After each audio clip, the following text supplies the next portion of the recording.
we're going to talk about is do they think in their companies Lean Six Sigma is the #1 continuous improvement strategy? And if no, what are their views of making it the #1 continuous improvement strategy? Because we see a plethora of initiatives, methodologies, TPM, TOC, Lean, Six Sigma, everything happening under one umbrella or under different umbrellas or independently. But how do they see an integration of these initiatives, or do they see these initiatives as the primary driver of all improvements within their organization?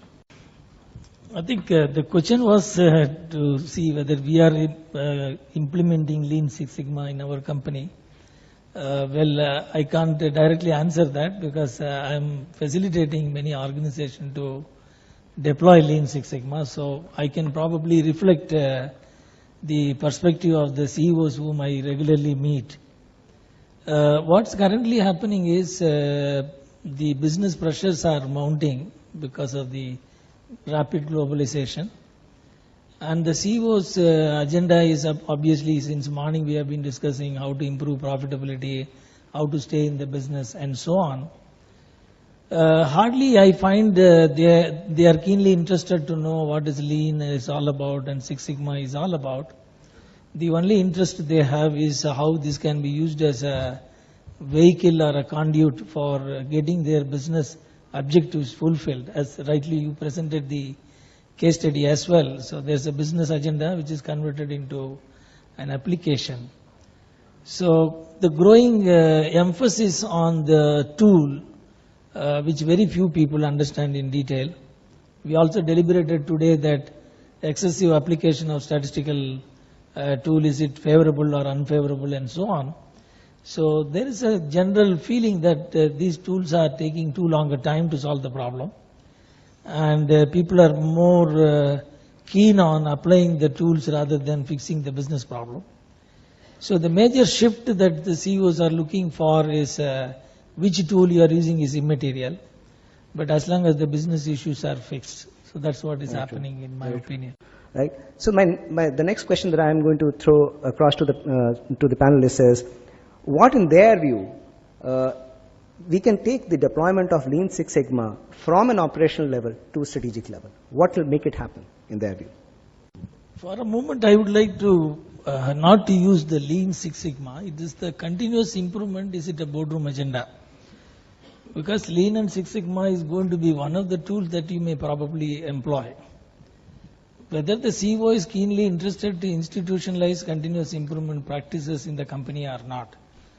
So organizationally, if you see, none of the organization structure, the performance management system, job responsibility, etc., they don't cover continuous improvement as a responsibility. You have a boardroom strategy formulated at the beginning of the year, and at the end of the year I happen to sit through some of the strategy facilitation. People ask the question, last year we came for the strategy planning and we are coming back and saying the same thing again, but why none of them have been implemented? You find the worldwide only 35% of the companies really thinking strategically. Out of that, 1/3 of them only really think about converting them into a real implementation plan, and 1/3 of that really finally find the end of the day. So it is something is a general issue for any CEO that he wants to translate his strategy into projects, and then ultimately at the end of the day organization improves.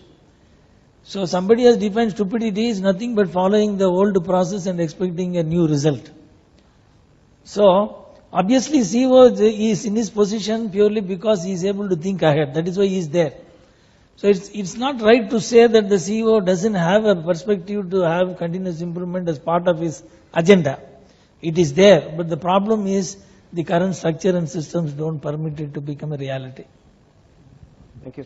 If I reframe the question is that at the CEO level they are only caring about the results. If they're not caring about the means of these results, what do you think is the reality at your level within your organizations?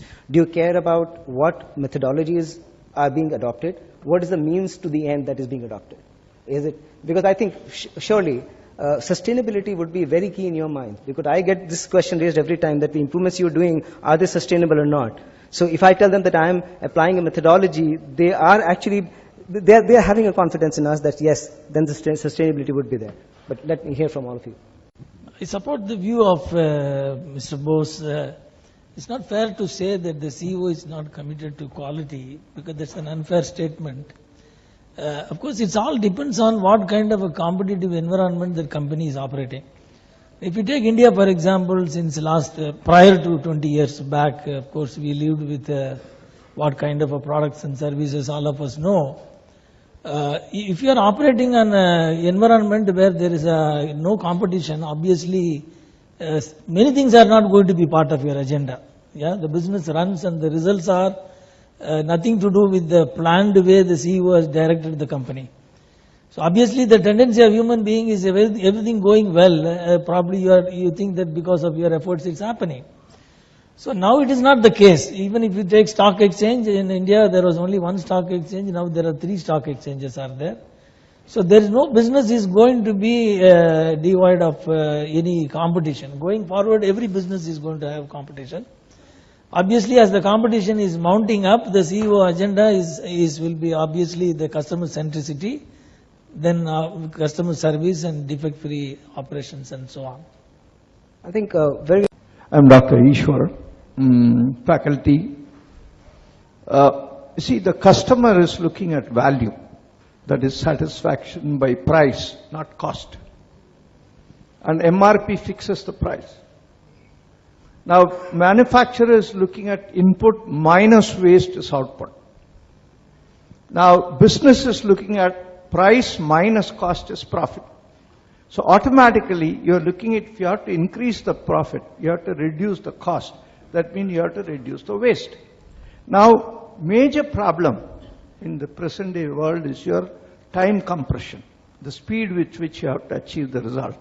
Product life cycle is reducing. On the other side, what we have forgotten, Japan, what it is today, is by controlling the material, because 40% in garments to 85% in leather is only cost of material. If you go to petroleum product, it goes 90 to 95%. Where the profit is hidden and only in the knowing the material. That's why inventory control, just in time, all have come through the Japanese concept is only looking at the material cost. Now, how far we are able to achieve that? The supply chain itself has become value chain. Now, how are you going to achieve it at your level is my question. So can you repeat your last statement that you made? How are you going to? How are you going to achieve this dichotomic requirement between the three? Because the change management very clearly says, if you want a strategy, it depends on 3 things. 1, structure. Second is system. Third is people. Today in this country, we have 1.2 billion people. I would like to know how many leaders are available to drive this growth. I think that's a very good question, and you can expect a tough question to come from a professor. Doctor, I think you asked many questions in your statement. I'll at least attempt to answer a couple of them. One is that historically, if you find the problem solving as such, human beings have suddenly jumped in and said, if I solve problem, my quality will improve. And that obsession is what is haunting the PDCA to 7 steps of problem solving, 7 tools of QC, now 6 Sigma and Lean and so on. But there is another dimension to it. In the last conference, we were deliberating on between innovation and 6 Sigma, which will ultimately win. But there is no competition between innovation and 6 Sigma, because 6 Sigma is trying to solve the problem. By solving the problem, we think that we will become prosperous. But probably Japanese thought the other way. If you can enhance the value to the customer, you will become prosperous. So here it is, whatever may be the equation, price is on the right hand side of the equation or the left hand side of the equation. The most important aspect is what is the perceived value of the customer. Since morning we have been deliberating. What is the perceived value of the customer is more important, what is your cost is. So the Southwest example people spoke about, and everything is ultimately, it may cost me a penny, but the customer perceives there is a huge value for him. So that's where we need to focus on. Very true.